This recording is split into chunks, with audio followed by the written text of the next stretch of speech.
Так, пацаны.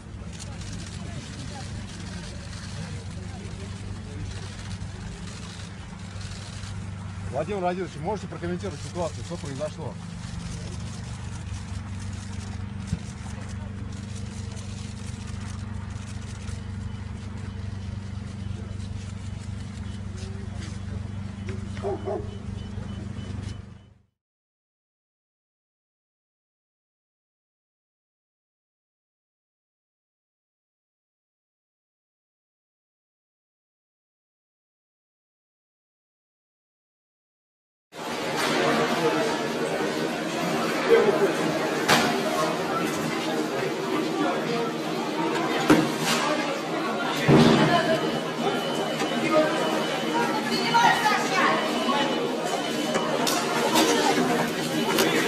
Давай.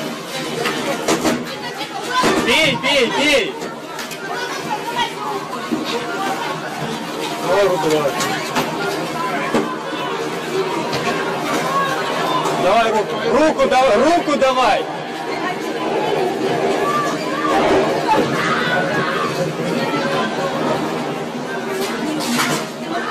Выйдите через ту дверь!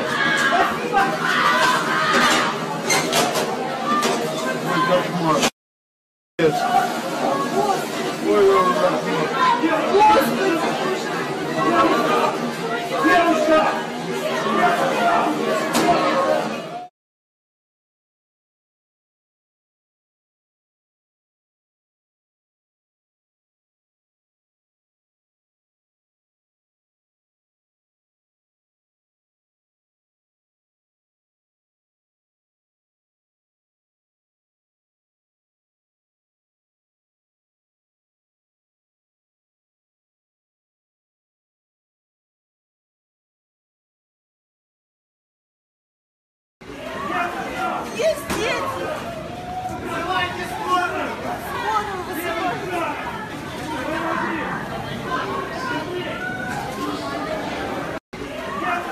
Есть дети! Вызывайте скорую! Скорую вызывайте!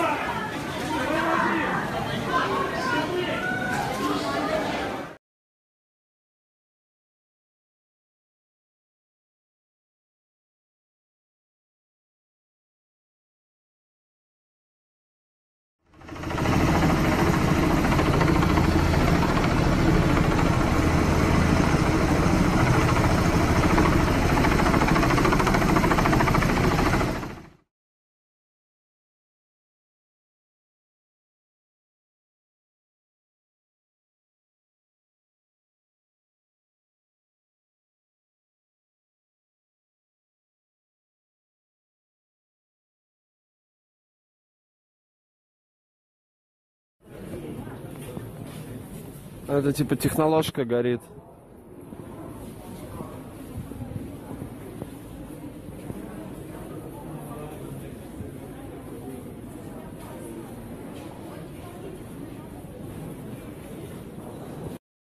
Писать невозможно, реально.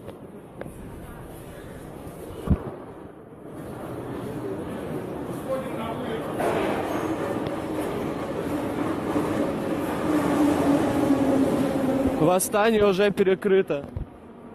Восстание перекрыто, перекрывают. Восстание перекрыто, перекрывают техноложку.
станция сразу закрыта.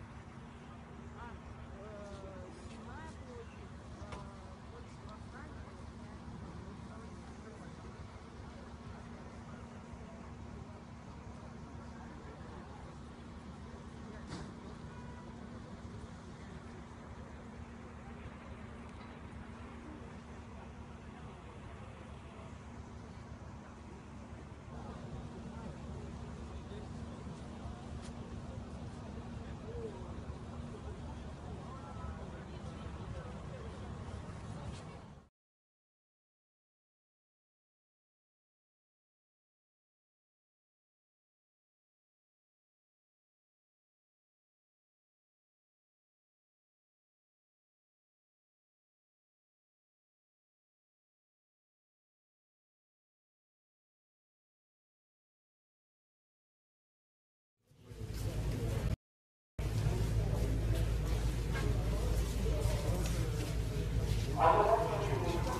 Здесь все в дыму и воняет.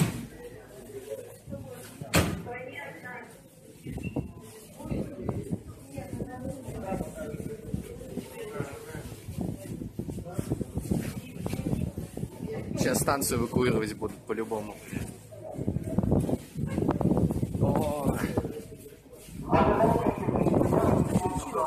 Так, подъем. Товарищи, давайте. Отлично.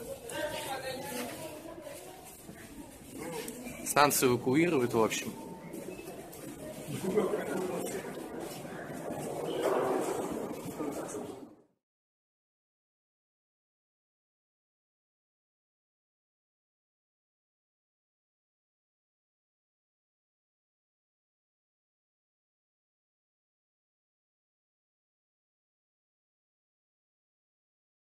It wasn't me. St. Petersburg Metro attack suspect insists he is innocent as police probe whether an Islamist suicide bomber launched nail bomb atrocity that killed 11 and Putin lays flowers for the victims. The horrific blast occurred between Senaya Ploshchat and Sadovaya train station in St. Petersburg, Russia. Ambulances raced to the scene of the carnage caused by a nail bomb which was detonated on the network. Metro officials reported blast was from an improvised explosive device on board which included shrapnel. At least 11 people are reported to have been killed by the blast and 50 including children have been injured. Nobody has claimed responsibility, but previous attacks on Russia have been blamed on ISIS and Chechens. Bearded man who was identified on CCTV as the main suspect has handed himself and insists he is innocent. The St. Petersburg Metro attack suspect has handed himself in to police, but denies planting the nail bomb on the train which killed 11 people and injured 50 today. Several Russian media outlets released the CCTV pictures of the bearded suspect, who was wearing a long, black top and a hat, blamed for causing the carnage by detonating a bomb that was packed with shrapnel while it was traveling between Senaya Ploshchat and Sadovaya metro stations. A second explosive device disguised as a fire extinguisher was found and defused in a nearby station and police issued a search warrant for 2 suspected terrorists. Tonight, it has emerged that the bearded man who was identified on CCTV as the main suspect, handed himself in to police and insists he is innocent. Detectives are putting the man through a lie detector test. Russian authorities are also probing the possibility of a suicide bomber being involved. They have intelligence on a 23-year-old man, from an ex-Soviet Central Asian nation, who has links to radical Islamists. Nobody has claimed responsibility for the explosion, but previous attacks on Russia have been blamed on ISIS and Chechens. Dozens have been injured, including at least 3 children. As it was reported, the man left a briefcase on a train before moving carriages moments before the deadly blast. Bloodied passengers were left strewn across the platform in the Russian city as emergency services scrambled to save those wounded by the bomb and the resulting shards of glass and twisted metal. St. Petersburg resident Leonid Chaika, who said he was at the station where the blast happened, said, "I saw a lot of smoke, a crowd making its way to the escalators, people with blood and other people's insides on their clothes, bloody faces. Many were crying." A video appeared online showing passengers on the metro jumping out of the windows of the train after the explosion. A girl can be heard screaming "Mama," Russian for mother, while people can be seen lying on the platform covered in blood. Vladimir Putin is in his hometown of St. Petersburg today for talks with the president of Belarus and confirmed there are dead and injured, offering his condolences to the families of those killed. The Kremlin leader, who wanted to visit the scene in the aftermath of the attack but was held back by security services, said, "I have already spoken to the head of our special services, they are working to ascertain the cause of the blasts. The causes are not clear, it's too early. We will look at all possible causes, terrorism as well as common crime." He was pictured tonight laying flowers outside Technologichesky Institute metro station in St. Petersburg. U.S. President Donald Trump described the deadly bomb blast as an absolutely terrible thing that is happening all over the world before a working lunch with Egyptian President Abdel Fattah el-Sisi. The president did not make any further comment on the Monday blast that killed 11 people and injured about 40. There was no immediate claim of responsibility, but Russian trains and planes have been targeted repeatedly by Islamic militants. Interfax news agency cited an unidentified source who says the suspect in Monday's blast might have left the explosive device in a bag. Russian online news outlet Fontanka published the grainy photo which shows a middle-aged man who entered Petrogradskaya station 20 minutes before the blast. Interfax news agency earlier quoted a source as saying that surveillance cameras had captured photos of the blast suspect. Kremlin spokesman Dmitry Peskov denied earlier speculation that President Putin was due to pass by the Senaya metro station around the time of the blast. The explosion happened between the Senaya Ploshchad station and Technologichesky Institute at around 2:40 p.m. local time, Russia's National Anti-Terrorism Committee said. A witnesses told Russia's Life News, "People were bleeding, their hair burned. We were told to move to the exit, because the movement stopped. People just fled. My girlfriend was in the next car that exploded. She said that he began to shake. When she came out, she saw that people were mutilated." A male eyewitness said, "It's just like a war here. Every special service is here, the FSB, police, and multiple, really a lot of them, ambulances. I don't think I've ever seen too many paramedics in my life. Something completely horrible is happening here." 8 bodies were recovered from the carriage while 2 more were found on the platform or were in the tunnel. President Vladimir Putin promises justice. Vladimir Putin is in his hometown of St. Petersburg today for talks with the president of Belarus and confirmed there are dead and injured, offering his condolences to the families of those killed. He also vowed that the attackers will be brought to justice and has spoken to his chief of special services. Mr. Putin said, "I would like to express the words of sincerest condolences to relatives of the killed and wounded. I have already spoken with the chiefs of special services, FSB director, law enforcement bodies and special services are working. We will do everything to identify the reasons for what happened. We will give a full evaluation of what happened, and city and federal authorities will do everything possible to support families of our killed and injured citizens." Earlier reports indicated a backpack had been thrown onto the train and witnesses also suggested there had been multiple explosions, but officials confirmed just the one blast. Russian security agencies did find an explosive device at a different metro station in central St. Petersburg and made it safe, the National Anti-Terrorist Committee said in a statement. The device was found at the Ploshchad Vostania metro station, a different location from where a blast earlier took place. Other witnesses also described a man leaving a briefcase on one carriage before moving to another just seconds before the huge explosion. As reports of the suspected terror attack trickled through to the capital, Moscow heightened its security, and local reports suggest 3 metro stations, Nagatinskaya, Savalovskaya, and Ogorezskaya, CIP, were cordoned off due to suspicious packages. ISIS and Chechens blamed for previous terror attack in Russia. Russian President Vladimir Putin says investigators are examining all causes for the blast in St. Petersburg today, including terrorism. And while no one has yet come forward to claim responsibility, the country's security services have previously said they had foiled terrorist attacks on Moscow's public transport system by militants. An attack on St. Petersburg, Russia's old imperial capital, would have some symbolic force for any militant group, especially ISIS or Chechen secessionist rebels. ISIS, which has drawn recruits from the ranks of Chechen rebels, has also threatened attacks across Russia in retaliation for the Kremlin's military intervention in war-torn Syria. Russia has been on particular alert against radicalized Chechen militants returning from the battlefield in Syria, and wary of any attempts to resume attacks that dogged the country several years ago. Just days ago, the Kremlin said authorities had detained one of the attackers who carried out a deadly strike on a military base in Chechnya, in which 6 soldiers and 6 rebels died.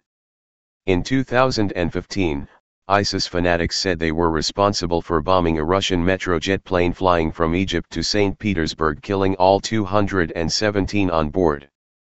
ISIS claimed responsibility for the March 24 attack, which targeted a base of Russia's National Guard, a new branch of troops which answers directly to Putin and is tasked with defending borders and counter-extremism. It came 2 years after ISIS fanatics said they were responsible for bombing a Russian metro jet plane flying from Egypt to St. Petersburg, killing all 217 on board. In 2013, the southern city of Volgograd was hit by twin suicide strikes that claimed 34 lives and raised alarm over security at the 2014 Sochi Winter Olympic Games. A bombing at the main railway station killed 18 people while a second strike hit a trolleybus and claimed 16 lives. Days later, a statement and video claiming responsibility for the bombings was posted on the website of Vilayat-Dagestan, a subgroup of the militant jihadist group Caucasus Emirate.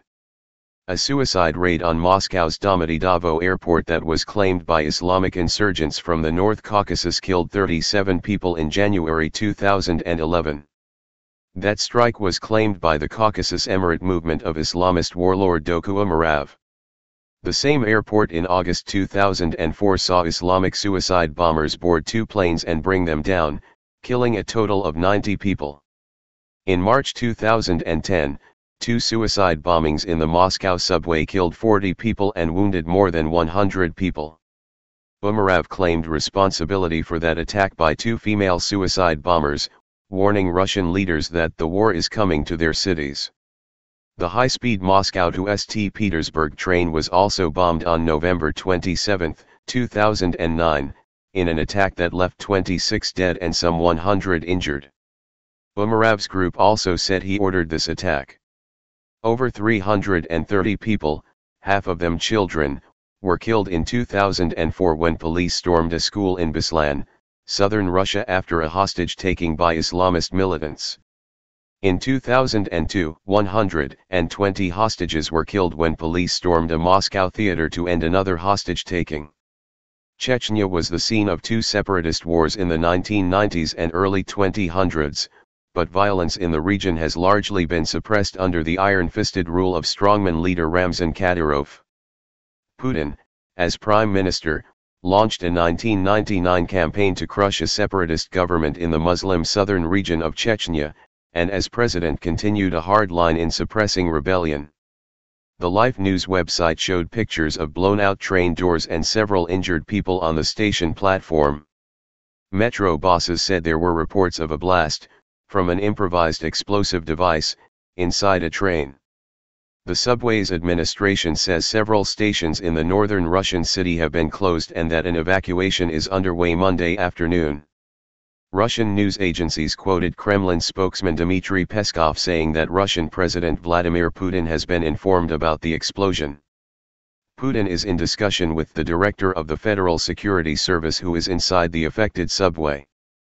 Polina, who was in the carriage next to the where explosion erupted, said, "There was quite a lot of people in the carriage, everyone was sitting, some were standing."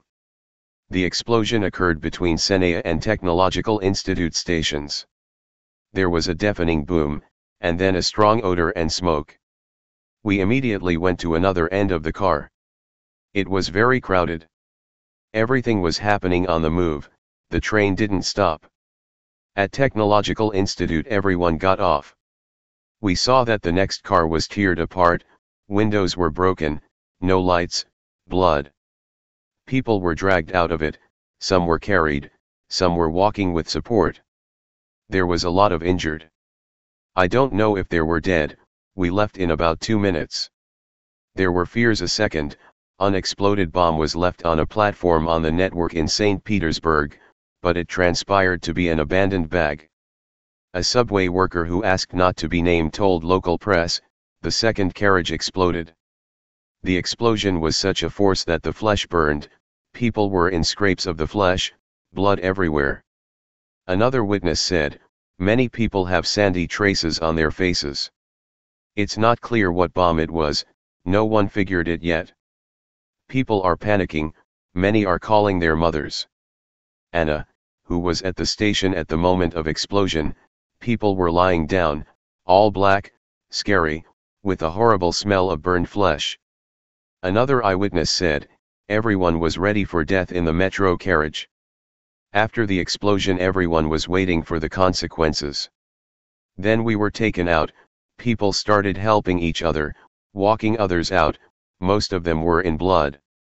St. Petersburg Governor Georgy Poltavchenko. Dear St. Petersburg. Today, in our city there was a terrible tragedy. As a result of the explosion in the subway people died. Many of the passengers were injured. I express my deepest condolences to the bereaved families and relatives. I wish a speedy recovery to those injured. Law enforcement authorities and all city services are doing everything necessary, which should be done in an emergency. Medical services provide all necessary assistance to the victims. In this difficult time we all need to support those who lost their loved ones. I ask all of Petersburgers and guests of our city to be vigilant, attentive, and careful, with all the responsibility to treat what is happening. St. Petersburg government will provide all necessary assistance to the families of those killed and injured. The leader of the Kremlin is visiting the city today and is expected to hold talks with the Belarusian president later in the day. Senaya Plashad is one of the Russian city's main metro stations, where 3 underground lines connect.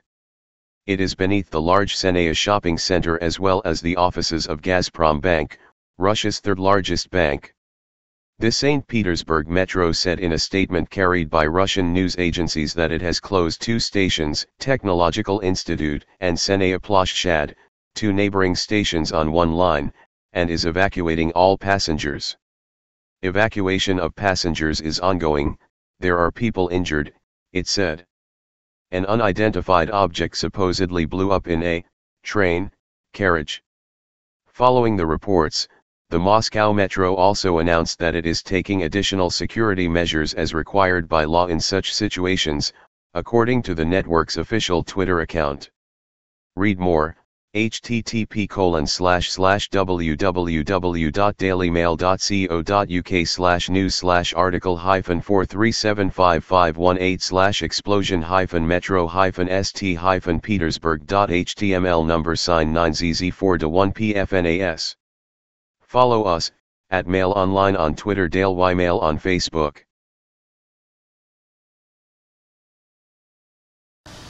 Hey Charlotte County, this is Charlotte County Cop Watch, and I wanted to explain what fair use is. You can use pieces of news articles if you're doing it for news reporting, you have commentary, and you're doing it for education purposes. So that's what fair use is, as you can see right here. Another reason why I wanted to make this video is to let you know I have just joined with Patreon. A nice thing with Patreon, I make no money on YouTube. They took the money away years ago. And so this is another way to give, and it's a nice thing too, because you can give monthly. You can give $1, $5, $10, whatever. I do 4 to 5 hours a day on trying to wake the sheeple up on how corrupt it is and different ways that you can fight the corruption.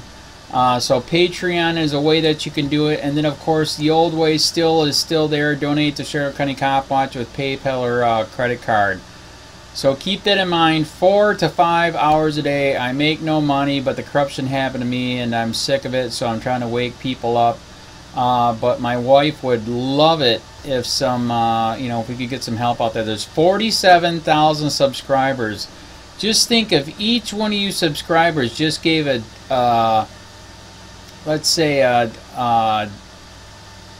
actually yes, $1 a month. 47,000 subscribers gave $1 a month. That would be awesome. That's not going to happen. But anyways, that would be great if it did happen. But do the math in your head. Just think about it. Like I said, 4 to 5 hours a day. I get no money from YouTube. YouTube has gone nuts. You can't do anything anymore. They're taking the money away everywhere. So these are a couple different ways that you can still help out with all this time that I put in. And as you know, I'm in a special situation where, at least I can do it, 4 to 5 hours a day. We have a cleaning company during the day. That's what allows me to do this, and we're debt-free. So this is my hobby. I don't go fishing and all that other crap. I try to save the world.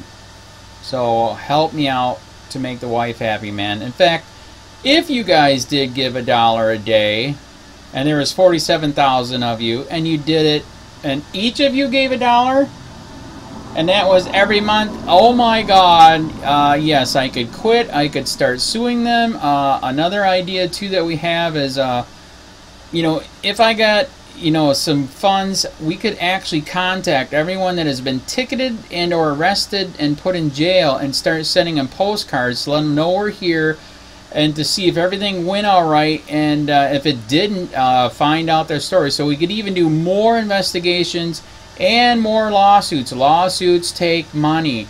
So just think about that. 47,000 of you so far right now. $1 a day. $1 a month on Patreon, or $5 a month Patreon, 10, 20, whatever. Just do the math in your head. Help out. This is a lot of work every single day. Thanks.